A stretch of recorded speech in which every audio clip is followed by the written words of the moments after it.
JDS ಇಲ್ಲ, ಅದಕ್ಕೆ BJPಗೆ ಸೇರ್ಕೊಂಡಿದ್ದೀವಿ. 17 number 18 ಏನೋ ಬಂದ್ಬಿಟ್ಟವೆಲ್ಲನೂ. ಅದ್ರಲ್ಲಿ 12 ಜನ ರೆಡಿ ಆಗವ್ರು ಈಗ ಕಾಂಗ್ರೆಸ್ ಪಕ್ಷ ಸೇರ್ಕೊಳ್ಳಿಕ್ಕೆ. ಇನ್ನು 6-7 ಜನ ಇರ್ತಾರೆ, ಏನು ಮಾಡ್ತಾರೆ ಪಾಪ ಅವರೆಲ್ಲ ಸೇರಿಕೊಂಡು. ಮಾತಾಡಿದಾರ ಸರ್?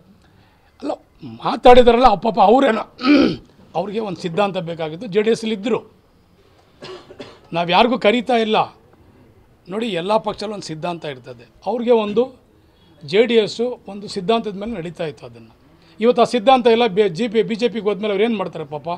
ಯಾವುದರ ಒಂದು ಸಿದ್ಧಾಂತ ಇರುವಂಥ ಪಕ್ಷಕ್ಕೆ ಅವರು ಬರಮಾಡಬೇಕಾಗ್ತದೆ. ಅವ್ರದ್ದೇ ಆದಂಥ ಒಂದು ಗೌರವವನ್ನು ಅವರು ಸಮಾಜದಲ್ಲಿ ಇಟ್ಕೋಬೇಕಾಗ್ತದೆ. ಆ ಒಂದು ದೃಷ್ಟಿಯಲ್ಲಿ ಅವರು ಯಾವುದೇ ಆಮಿಷ ಇಲ್ದೇ, ಯಾವುದೇ ಕರೆ ಇಲ್ದೇ ಕಾಂಗ್ರೆಸ್ ಪಕ್ಷದ ಸಿದ್ಧಾಂತನ ಒಪ್ಪಿ ಅವರೆಲ್ಲ ಸಿದ್ದರಾಮಯ್ಯನವರ DK ಶಿವಕುಮಾರ್ ನೇತೃತ್ವವನ್ನು ಒಪ್ಪಿ ಅವರೆಲ್ಲರೂ ಕೂಡ ಇವತ್ತು ಪಕ್ಷಕ್ಕೆ ಬರ್ತಾರೆ. 10ರಿಂದ 12 ಜನ MLAಗಳು ರೆಡಿ ಆಗವ್ರೆ, ಬರ್ತಾರೆ.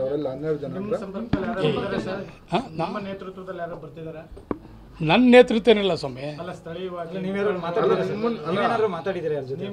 ನಾನು ಎಲ್ಲರ ಜೊತೆ ಮಾತಾಡ್ತೀನಿ. ನಾನು ಎಲ್ರಿಗೂ ಭಾಳ ಇಷ್ಟಪಡ್ತಾರೆ. JDS ಭಾಳ ಇಷ್ಟಪಡ್ತಾರೆ ನನಗೆ JDS MLAಗಳನ್ನೇ ವಿಧಾನಸೌಧದಲ್ಲಿ ಎಲ್ಲರೂ ಕೂಡ ಇಷ್ಟಪಡ್ತಾರೆ.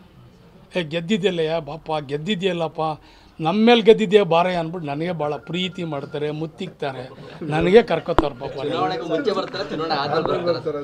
ಇಲ್ಲ ಇಲ್ಲ, ಚುನಾವಣೆಗೆ ಮುಂಚೆನೇ ಎಲ್ಲ ಬರ್ತಾರೆ. ಎಲ್ಲ ಹೇಳಿದ್ಮೇಲೆ 10ರಿಂದ 12 ಜನ ಬರ್ತಾರೆ.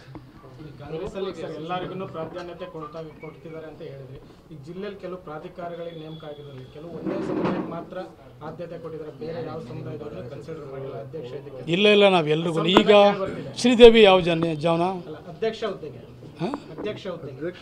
ಅದೇ ಅವ್ರಿಗೂ ಕೊಡ್ತೀವಲ್ಲ. ಎಲ್ಲ ಬೇಕಾದ ಆಶ್ರಯ ಯೋಜನೆ ಇದೆ, ಲ್ಯಾಂಡ್ ಗ್ರ್ಯಾಂಟ್ ಕಮಿಟಿ ಇದೆ, ಟ್ರಿಬ್ಯುನಲ್ ಮೆಂಬರ್ಗಳಿದ್ದಾರೆ.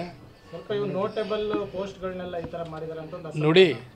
ಇಲ್ಲಿ ಕಾಂಗ್ರೆಸ್ ಪಕ್ಷಕ್ಕೆ ಒಂದು 25-30 ವರ್ಷದಿಂದ ಅಧಿಕಾರ ಇರಲಿಲ್ಲ.